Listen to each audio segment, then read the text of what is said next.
Okay, so I know you're here to see an interview with Drew Baldridge, and it is coming up, but I had to make it known that after the fact, while I was editing, I noticed my microphone was backwards the entire time. I was horrified. Luckily, Drew sounded great. It was still a great conversation, so I hope you enjoy, and I apologize in advance for my audio quality. So what's the plan with the next single? So we have a song that I'm really excited about right now. I can't really say a lot, but it's been kind of an interesting journey for us for this song of another artist cutting it, us trying to get it back, or should I get it back? I wrote it, but the artist is bigger than me. Maybe they should just record it, or should I believe in myself and go fight for it? And I'm guessing we can't know who the artist is who has the song. She's more than just a pretty face in a late night bar, more than just a pair of tight jeans sitting in your car. I knew She's Somebody's Daughter. I had heard the wedding versions of it like popping up on my TikTok, specifically because my TikTok algorithm will go into like just nights of me going into content that makes me cry. And somehow I got on like wedding TikTok, and lo and behold, She's Somebody's Daughter is the song that everybody was using. I know that in 2019 you were with a label. It shut down. But this song, was it released on that label? So it was, yeah. It was actually released on that label in 2019. And, we were talking about it being the single back then. And thank God that it wasn't, because the label shut down 3 months later after I put this out pretty well. And just put it up on Spotify, and it just kind of sit there for 2 years until me and my wife got married in 2021. And when we got married, this was I made a special wedding version just so she could dance to it with her dad at our wedding. It was always her favorite song. She's somebody's daughter. She's somebody's everything. She's somebody's little girl, even if she's grown up and moved away. So I made this special version just so she could dance to it with her dad, and it was really meant a lot to me, and it meant a lot to her. And we were on our honeymoon, and I posted this on our honeymoon, and I said something like, hey, this is a song I wrote for my wife so she could dance to it with her dad on our wedding night. If this gets 5,000 likes, I'll put it out on Friday. And it was a Wednesday night, just praying and hoping it would. And we wake up the next morning, man, it has almost 10 million views. And I am like, what is happening? Then the song comes out on Friday. We're number 7 in Norway, number 8 in Sweden, trending on Shazam in South Africa, top 25 viral in America. And I'm just like, how is this happening? I think I'm going to get a call from every record company in Nashville, and that's not my story. That didn't happen. We got a call from a couple, but it was nobody excited. I mean, I had a record deal. I had a couple songs to radio. They all failed. And so that's what they viewed it as. Like, hey, he had a shot. It didn't work out. Finally, I got to the point where I was just like, you know what? Screw it. I'm just going to try to do it myself and see if we can create a buzz. And to be honest, Nick, I was just hoping we could get top 40. That was my plan. I've never had a top 40 single. I was like, man, if I could get a top 40 single, I could at least write that in my bio. Country music artist, top 40 country music artist, Drew Baldridge. I never dreamed that we would be top 5. I mean, I knew this song was special. I saw people reacting to it on TikTok. Now there's like 1 billion views, which is wild to think about. So I knew that was reacting. It was just, I didn't know if I could get the industry behind it, and it's been super awesome to watch the industry and country radio just really support this song. And I feel like I'm really getting a shot here to have my first number 1. Yeah, and you'll be the very first artist of all time independently funded to be able to make the number 1 spot on the Billboard country charts, which is such an exciting prospect, but you're pretty well on the way there. It seems like every week, if you look up this song, every week it's like, oh, enters the charts in the top 20. Oh, it's in the top 10. Oh, it's in the 8, 7. That must feel so wild. And so much of this proves that, I think, especially since COVID, the power of places like TikTok and social media to be a place where audiences prove the kind of music that they want to listen to, and the labels can't necessarily know or dictate. Back when we were growing up, because we're pretty much the exact same age, it was like, oh, I need a record label. They're going to put me on the radio. This, that. We're in such a different era now where people find music online through social media. It was one of those things, like TikTok wasn't something I was paying attention to. Obviously, Facebook and Instagram, I was involved in that. But the big tool of TikTok having this discovery algorithm was like the game changer moment for music, because the only way we could ever be discovered as artists was, when we grew up, was go play 300 shows a year. Like, just go out and play as many shows as you can, or hope that you get on the radio and people discover the song and they like it, and that's how. And now it's like, man, if it hops in the algorithm, people are sharing it, they're going to like it.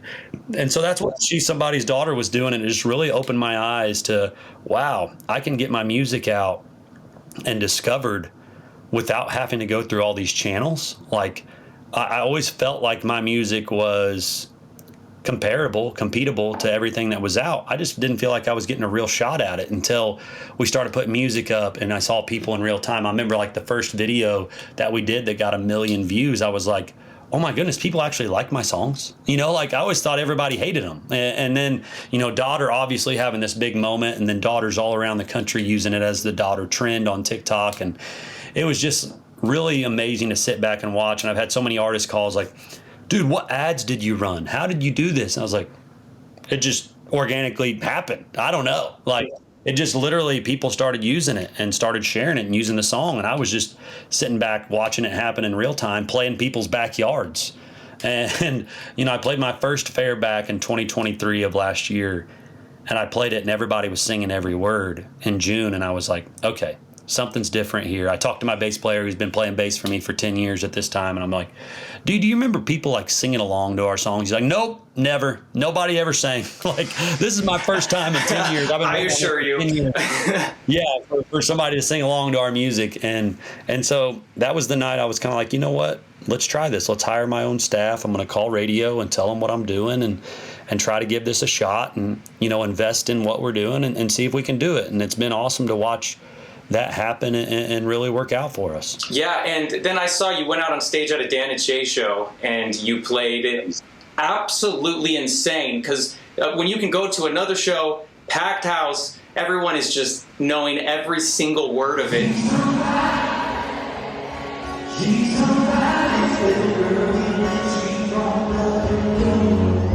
You've been doing music for so long, releasing stuff back through 2013 is when I think a lot of your catalog first began. So you've been doing this for years, and there's a lot of artists now who on TikTok, they kind of have a sudden rise to fame. It's almost like overnight they're playing these big shows. What's it like playing those shows, like where it's at the fair where everyone knows the words, or even like Dan and Shay bringing you out? Like, bro, how does that feel? Dude, I'm not gonna lie. I got off stage with them and just cried my eyes out. I've been, those are the kind of moments when I moved here in 2011, moved to Nashville. I've been in Nashville for 13 years and moved here in 2011, dreaming of moments like that where you walk into an amphitheater and there's thousands of people and it's all the way up and you're singing and people are singing back to you. We all, when we first start playing music, that's what we dream of. Not that it's all about that, because obviously you just want to make music that connects to people, but that's kind of one of those things you would wake up, in the middle of the night being like, oh my gosh, that was so awesome, and I got to do it. Dan was super kind, and it was just like, hey, dude, do you want to come out and sing She's Somebody's Daughter? It's top 5. And I was like, does a bear crap in the woods? Yeah, freaking right, I want to come. Like, you ain't got to ask me twice. Like, let's go. And so he brought me out, and I just can't ever say thank you enough. It was in the middle of their show, and I was kind of walked out with my head down, to be honest. I was like, oh gosh, are people going to know it? Like, this is not my crowd. This is Dan and Shay's. I'm just here, happen to be hanging out, and they pull me out and I start singing it, man. Everybody knows every word, and I'm just floored. And I've never played for a crowd that big at a concert like that. And I'll never forget it. I told those boys that's a moment I'll never forget the rest of my life. Not even your concert, and everybody in the packed house knew it. That's so crazy. So I hope you're proud of yourself, because the younger version of you, the version of you that moved to Nashville in 2011, through all the years of struggling in between, I'm sure, to see where you're at now, it would just be like, oh my God, I kind of did the thing. Wow. Kind of did it. Yeah, it is. And it's a little bit of that, but it's also like, I think the more that I had to struggle, the more now I know how much I don't take this for granted. Yeah. Like, this could go away. Like, we could have one hit and it'd be gone. Like my record label, I put out one song, a couple songs, and it was over. And so right now I'm just really trying to live in this moment, and really take it in, and also prepare for what's next, and do my best due diligence to make sure I have great music coming out, but also like really enjoy the top 5. Like I've been here for a week and a half, 2 weeks, and just trying to really take that in. And it feels weird. Like I don't feel like it's really happening. You know, I have so many people like top 5. I'm like, it's crazy. Really? Like how it doesn't feel like life because I've been so long not doing that. And so it's a weird feeling. I feel very blessed and very like humbled, and a lot of gratitude right now to know that, hey, we done this, but it's also a little bit more, you know, I guess like a little more weight to it, knowing we did it ourselves. You know, there wasn't like some big label pushing some fancy button. There wasn't, you know, millions and millions of dollars behind it to make it happen. It was the song. It was the people that streamed the song. It was the people that requested the song. It was radio needing to play this song because people wanted to hear it. And that's what makes it more special, you know, more special that we did it ourselves. Absolutely. And being able to see that this has all been done by yourself, do you have any interest in signing to a label? Now, I know you have yours. You've created a label. What is it? Lyric Ridge Records? Is that what That's it is? Right. Yeah. And is that where your main focus is now moving forward? You're like, I found my label. Turns out my label is my own label. Man, I don't know. You know, like I think if there's a label, I'm not anti-label guy. I never have been. Like, you know, I just never had a label come to me and say they wanted to work with me, you know, and I think if the right one came along and was like, hey, let's partner, like you can still have Lyric Ridge, let's bring you in and let's keep your team and let's figure out how to work together and have success together. I would love that. You know, I think I don't want to, at the end of the day, I've had to run this label for a year. And I had to book my own. I didn't have a manager. I didn't have a booking agent. I did everything. I booked my shows. I was my own manager. I was my own record label. And just in the last 2 to 3 weeks, I finally got a manager and I finally got a booking agent, which has been like such a weight lifted off. That's great. You deserve that. Man, thank you, Nick. And so now it's like, can I do it again? I really believe that we can. Independently, and we're not going to slow down, and we're going to release this when we want to release this. But if there's a label out there that wants to come along and tag along and help us out and be a part of it, I'm totally open for that, because at the end of the day, I want to be an artist. You know, I want to play shows. I love the business, and I've learned a lot, and I've been very blessed to learn a lot, and I know a lot what's going on, and I think that's what helps me in this space is knowing and having to learn. But like, I just want to write songs, man. I want to sing for people and do a little business. I don't want to do all business and sing for a little people. Like I would rather that be reversed than what it is right now. And so, yeah, I have an artist underneath my label named Dylan Wolf. Just one more round, so she ran out. Me and this bottle was sitting on empty. Which is awesome. I've helped him out. We've released some songs on him. It's super awesome. We're about to release 7-song EP through my distro and everything, which is super cool to know that, hey, I have this ability now to help artists out. And maybe we'll continue to do that. Maybe we'll help some artists here and there that, you know, can't figure it out or don't want to. And, you know, they're a buddy of mine and I understand it now. You know, hey, yeah, let's help you out. Let's help you get some streams. Let's get your music up and let's figure out how to market it. But it's like at the end of the day, I'm super selfish right now of my next single and like spending time on what I'm doing and trying to keep the momentum going, because so many people have said, well, you know, the second single is more important than the first. I'm like, thanks for stressing me out, bro. Appreciate it. Thanks for that. Seriously. I already can't sleep. Yeah, I already can't sleep at night, and you're freaking stressing me out more.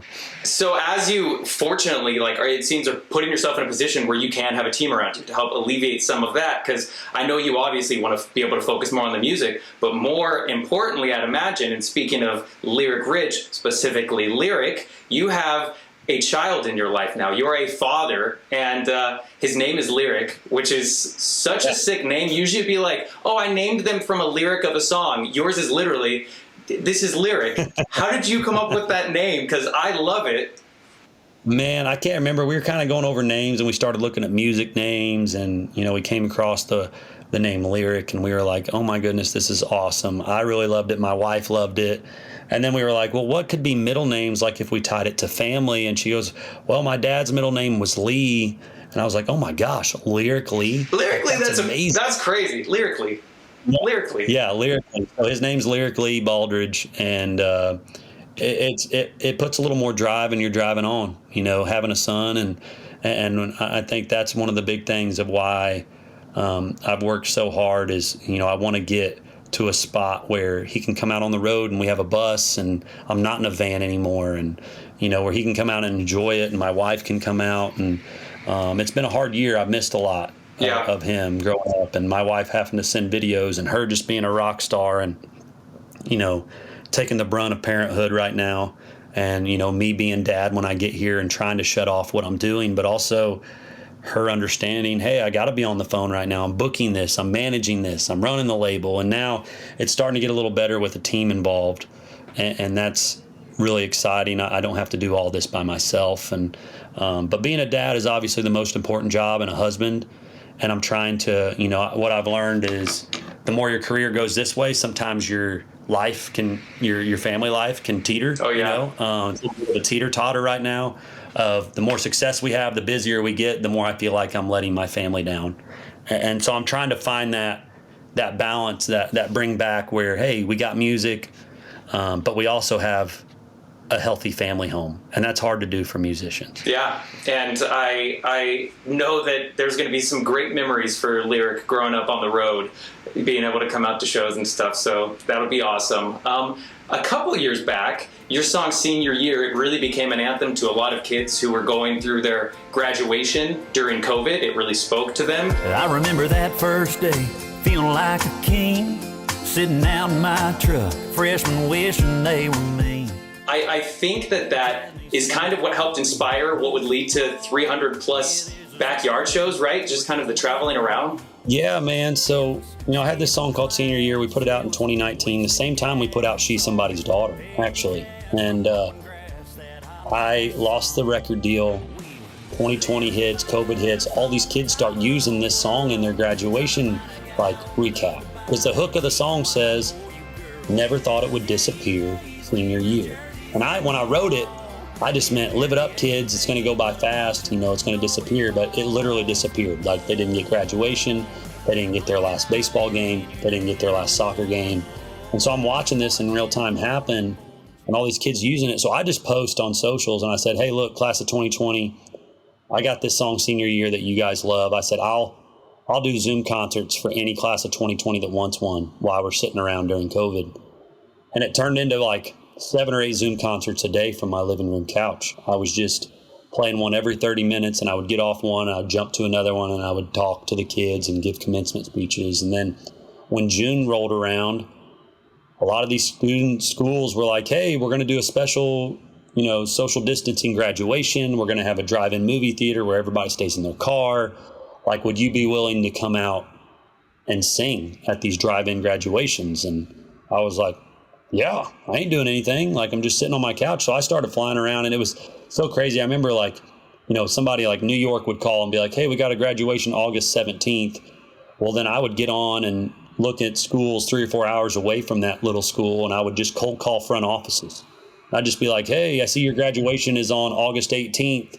I have a song called Senior Year. Do you want me to come by and play it at your graduation? And they'd be like, you're a creep. I was gonna say, is that weird when a random person calls and says, hey, I'd like to come play at your high school? But that's such a good foundation for you to have introduced yourself to a whole new audience as well, for anyone who would have been there graduating. What a great opportunity. Yeah, and then some of those schools would be like, oh my gosh, this is our class song. This is really you? This is not a fake? And I was like, no, it's really me. You can get on my Instagram and look, I'm doing this. I'm traveling around the country playing people's graduations.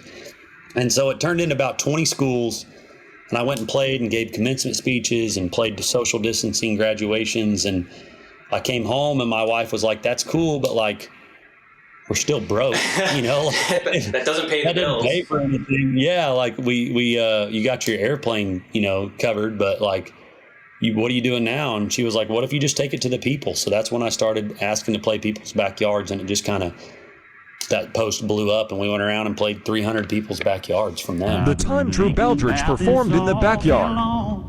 He never felt a feeling quite strong. Which is insane. It's hard, I think, for people to fathom how many shows 300 backyard shows would be. But how was it for the most part? Were there any standout moments that you will never forget from playing fans' backyards? Yeah, man, it was the coolest tour ever. Like, it just really recalibrated my heart for music and recalibrated me. And, I was so locked in, losing a record deal and getting told for 4 years I have to sound like the radio, or I have to sound like this person and look like that. And when I got in people's backyards, it hit me like, I'm just making music for people. These are the people I'm making music for. Like, nothing else matters. I'm making music for people's hearts. And it didn't really hit me till I was in their backyards and they were saying, this song means so much to me because of this. And I love this song because of this. And you're my favorite artist because of this. And it just really changed my heart and really made me realize, wow, these are the people, these are my fans. And they're all just like me. Like, I didn't realize what you put out on social media is who follows you, And so we're all the same person. Like, I could have put everybody in one big shed and we would have had a big party and been awesome. It's the algorithm. They're great with the algorithm on social media. Yeah. And I think too, it's like what you stand for as an artist is obviously who follows you. Yeah. And I didn't really think of that much. And, what you put out into the world is who your fans are. Yeah. And they're just like you. If you're authentic to your fans and you're authentic to your algorithm or your post or your social media pages, that's going to be who follows you. They're going to be like-minded folks. And so I think that was one of the coolest takeaways. And we had some awesome shows. Like, we did some pre-parties for Luke Bryan Farm Tour, where the farm that was playing for Luke would just reach out and say, hey, we're having Luke Bryan on Saturday. Like, would you come in on Friday and play for us? And so I would just bring like Bose towers, and I would just chain the Bose towers together, and I would play, and I'd have my band come up and we would tie the band in. We'd not mic the snare and like find ways to just play and have fun. And it was super awesome, man. And we did some as small as 5 people, and some of them as big as 500 or 600. It's been super, different. Every show was different and special in their own way. Yeah, and I think I said that I saw online. Are you still offering those at times to do the backyard performances for people? We did offer some this year, and we're going out and we're playing a few more left this year. We have a couple left, and it's just cool to think that we get to bring a number one song now. Hopefully a number one. I mean, we still got a couple weeks to see if it goes, but just the thought of, hey, a top 5 song to people's backyards. It's pretty awesome. Yeah. I love that. And everybody's like, how are you going to celebrate going number one if you get to go? I was like, well, I'd love to do my number one party in somebody's backyard. I just think that would be super cool. That would be so full circle. So obviously, I think what resonates with people so much, just like with social media posts, is your lyrics of your songs. You were very authentic and you're just telling these real stories, it feels like. But how do you feel that because your old stuff, I mean, you got some slaps, like BYOB, like that song rips. Come on. It's BYOB at this BART. But as you've grown as an artist, kind of how has your perspective of songwriting shifted and grown, if it has? Yeah, it's really changed a lot. Like I think I said, playing in those people's backyards really changed a lot for me, of just knowing like, hey, for me, what my artists expect from me now is a little more deeper lyric of storytelling. And, She's Somebody's Daughter, obviously being such a big song and moment for us. But also now we got songs like Big Prayers. Real stuff gets real tough. Go on and send 'em up down on your knees. When there's no light anywhere inside, just close your eyes and you can't see. Can She Have This Dance? Can she have this dance? Can she steal me for the next one? Just 3 more minutes for a mama and her son. Songs that are really sticking out and sticking with people and a part of their lives. And that's something that I want to continue to do and continue to make real life country music that really tells a story, or people can do life to it. I think that's really important. People can make memories to it. And don't get me wrong, I love back roads and country, and I love all that stuff, and I'll probably have some stuff of that on my record, but I think the things that really stick out for us is the songs with a little deeper meaning. And that's what I'm going to try to do, even for my next single. It's going to be a little deeper than just, surface level kind of stuff. Yeah. So what's the plan with the next single? I know it must be exciting to know that there's such an audience out there waiting, but now as the success carries on week after week with Somebody's Daughter, what do you have cooking up? Because it's got to be some cool stuff. Man, it's the most stressful time I've ever had, because it's just like, how do you follow it? You know, that's like the biggest thing. And I remember talking to Dan from Dan and Shay when they had Tequila. When I taste tequila, baby, I still see you cutting up the Florida sorority t-shirt, the same one you wore when we were sky high in Colorado. And he told me the same thing. He's like, man, I haven't been this stressed in so long. Like, how do we follow Tequila? And I'm like, you'll figure it out. And that's what he said to me. He's like, you're going to figure it out. Like, just, you'll be fine. And I'm just like, gosh, the stress of that is intense. And, you know, so we have a song that I'm really excited about right now. I can't really say a lot.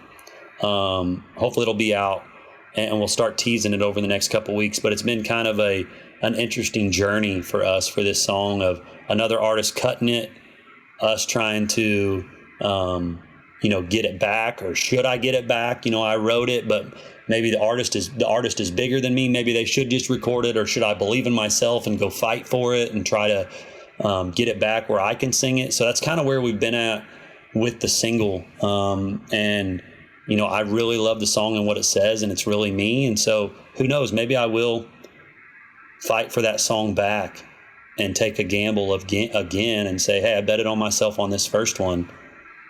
Why not bet on myself again and really try swing with a song that I think is great? Yeah, and I'm guessing we can't know who the artist is who has the song. Not yet. No, not yet. Once we make that decision on getting it back or not, I'm going to be able to tell everybody that and really let everybody in on who the artist is and kind of the whole story of that. It's been a hard story just for me and my co-writers, and the journey of that of, you know, when he recorded it, I was in the 50s on the chart. And now here we are, top 5. And I'm like, oh man, I got to make a decision on what's next. And so it's been a very stressful time over the last couple of weeks. And I'm probably already saying way too much than I should. But I'm just really excited for the future. I'm excited for this song. If we get it and we get to do it, it'd be really special. And I think it would help a lot of people through a lot of tough times. Yeah, and I hope you're able to get it, because, I mean, you have so many songs now, I feel like, that cover so many moments of life that people can relate to, from, like, legacy of someone passes away, senior year, as we talked about, somebody's daughter. Like, you're so good at hitting those, like, soft spots in the heart. But I must say, Honky Tonk Town, that thing slaps as well. Like, I like that. It does. Comes on down, all we're thinking about is two-step, long neck, spin that big chick on your baby right now, running loud like a hound dog, sound off, getting rowdy, going crazy. When I got COVID I fell victim to it. I was at like a honky tonk bar. I don't know if that's what it's being called or not, but everyone there was like line dancing, and it was my first time ever at one of those, and it was like out of a movie. I don't know how everybody knows all the dances and knows how to change. Like, it blew my mind. But can you line dance? Oh yeah, man. If you watch the Honky Tonk Town video, you can see us doing the line dance that we made up in it, and it's a really fun song. You know, it's one of the staple live show, you know, now when you come watch us and we get to play Honky Tonk Town. The band loves it. I love it. It's high energy. We really needed a song like that for the set. Something that just was fun. I grew up on 90s country, so I always wanted to have a song that was super 90s country, Brooks and Dunn kind of lean in. Crank up the band, play the steel guitar, hank it up a little, let's rock this bar. And so that's kind of where the inspiration came from that. Yeah, because that is a fun one, and I can imagine live it must just rip. So it's amazing. It's so much fun. So did I read that when you were in high school, you played basketball, but you would also sing the national anthem at the games? Oh, dude. Yeah. So yeah, it's crazy. I want to know about that, because what a baller move, you know? And the home of the free, give me that ball. Give me that ball, baby. Tip off. Yeah, you know, I was from such a small school. Like, I only had 22 kids in my class. Like, super small. We didn't have a music program, so there was really like not a lot of musical people in my town. You know, I mean, there was a lot for how small we were, but it wasn't like people just lining up to sing the national anthem. So a lot of times they were just like, hey, like, you're warming up, you're here, do you care just to sing it after your warm-ups? And I always remember like warming up and looking up at the clock and like, oh crap, I got like a minute and a half before I got to sing. And it's like, that song takes a lot of breath. You know, I'm like, I got to stop like running around here. I need to take a breather. But now I don't sing it that much. Like I used to sing it every home game all the time. And it's so funny that we have videos of where I'm out on the court and then I'm just singing the national anthem in my jersey and then go out and start the game. You know, it's so funny to think back on that stuff. That's so epic, but that's rad. So I'm fairly new into country music. I feel like I grew up on so much like Warped Tour, Blink-182. That was always my thing. But my music variety has expanded a lot with newer artists like Jelly Roll and Morgan Wallen and Hardy and stuff. That's really helped me kind of be like, oh my God, country music is great. But for people who maybe aren't as into country music, who are some artists that you would recommend that's like, this is peak country that you should check out? Yeah, you know, I think right now it's really country. The word is so open, you know, like Hardy. Is it country? Like, yeah, he says country words, but it's almost like hard metal sometimes. You know, oh, so sick, isn't it? I woke up on the wrong side of the truck bed this morning with a bone dry bottle of Jack I was burning. And it's great. Like, I've known Hardy for years, and I love Hardy. But it's just so wild how you can, you know, Brantley Gilbert was kind of the first to do that. Yeah. It's a night is bottoms up. Throw it on down, rock this quiet little country town to get up. Drop a tailgate on your truck. Find a keg and fill your cup. And on a format, like, bring a little rock edge to it. And obviously Aldine. We're just hanging around, burning it down, sipping on some cold Jack Daniels. Country's so wide open now. I think there's something for everybody. So I think it just depends on, you know, what you're going for. If you're looking for like super country music, there's a new guy out named Zach Top. Cause it sounds like the radio back in 94, you know. Who I think people should check out and listen to. I played a writer's round with him a little while back, and he's just like, you know, the new Alan Jackson, almost like super country, great guitar player, doesn't have to move around on stage because he just rips his guitar and sings great country licks. And he's somebody, obviously Laney.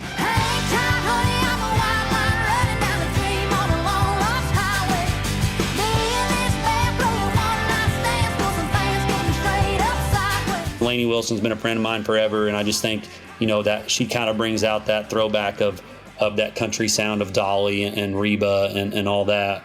But, you know, if you're looking for modern country, like what Morgan Wallen brings, you know, there's a lot of new people in that space too. Morgan Wallen. Last night we let the liquor talk. I can't remember everything we said, but we said it all. Red Farron. 'Cause I'm just like Johnny. Yeah, smoke that smoke to get high. Ain't nowhere close to walking that line. Stick 3 sheets gone and out of my mind. So There's another guy named Tucker Wetmore that all kind of sound, you know, chasing that Morgan sound. but girl, the hard truth is if this night don't turn into 2, you look like I'm gonna wind up missing you. And so I think there's a little bit something for everybody in country music. There's the pop side. There's Dan and Shay. Yeah. You know, there's people need to, if you love Dan and Shay, you need to check out Rascal Flatts. That was stuff that I grew up on that I really liked. If you're going my way, well, I wanna drive it all night long. That was kind of like Rascal Flatts was, you know, Dan and Shay before Dan and Shay was just the high singer and the runs. And then before that was Vince Gill. Give me just one more last chance before you say we're through. I know I drive you crazy, baby. It's the best that I can do. You know, Vince Gill had the high voice that drove probably Rascal Flatts and influenced them a lot. So I think you can see people's influences along the way. And for me, it was like Josh Turner. I've been thinking about this all day long. Never felt a feeling quite this strong. And Chris Young. I wanna be a good man. I do like I shouldn't, man. And Trace Adkins. And she's riding in the middle of his pickup truck, blaring Charlie Daniels, yelling, turn it up. Those guys with the more baritone vocal was what I really loved growing up too. But But yeah, there's a little something for everybody. I could talk about country music forever and I'm like sure. influences. And I love it so much, and I've just been, engulfed in it for so long. Yeah, and I will say, "Life is a Highway." That song was huge, and I still love it. It is still so catchy. So good stuff. But because we grew up in pretty much the exact same timeline, I have to ask, did you ever like any emo bands, any Warped Tour type bands or pop punk? Did you have a phase of those bands, and who was it, if so? Not really. Like I was so small town and so farm boy. I mean, we had Avril Lavigne, Skater Boy. Oh, yeah. Like, I don't know if that's like considered punk, but I feel like it kind of was. He was a skater boy. She said, "See you later, boy." He wasn't good enough for her. What was it? Panic at the Disco was kind of dope. I shine in. Haven't you people ever heard of closing a damn door? No, much better to face these kinds of things with a sense of. They had some good stuff, but like I never went to any of those shows. Yeah. Like it was like I would secretly listen to that on the side of like, no, nobody judge me, in my cowboy boots, like while I'm listening to this. Well, It was to emo music. But that was like, Avril Lavigne was super awesome. I always thought her music was great. And obviously Panic at the Disco had some hits when I was younger, and I listened to them also. Yeah, that's great. Avril Lavigne, she's been out like on a world tour and she's still killing it. So I love to see it. But man, thank you so much for chatting. I really appreciate it. You have, Of course, man. Next time I look up your name, I have a feeling it's going to say first artist in history to be #1 on the country chart. So I hope that you are taking this all in and enjoying it. I know you are after working for years for this. So it just must feel so exciting and cool and surreal, and just be proud of yourself. Man, well, thank you. And thank you for taking your time out and being a great interviewer and like looking up actually stuff about my music and being interested. And it really means a lot. And, I appreciate you taking your time to talk about my songs. Yeah. So thanks, buddy. I appreciate it. Of course. And I'm sure we'll cross paths in the future at some point. This music world is always small somehow. But for now, go be with the family or whatever you got up next. Thanks for chatting. I appreciate it, buddy.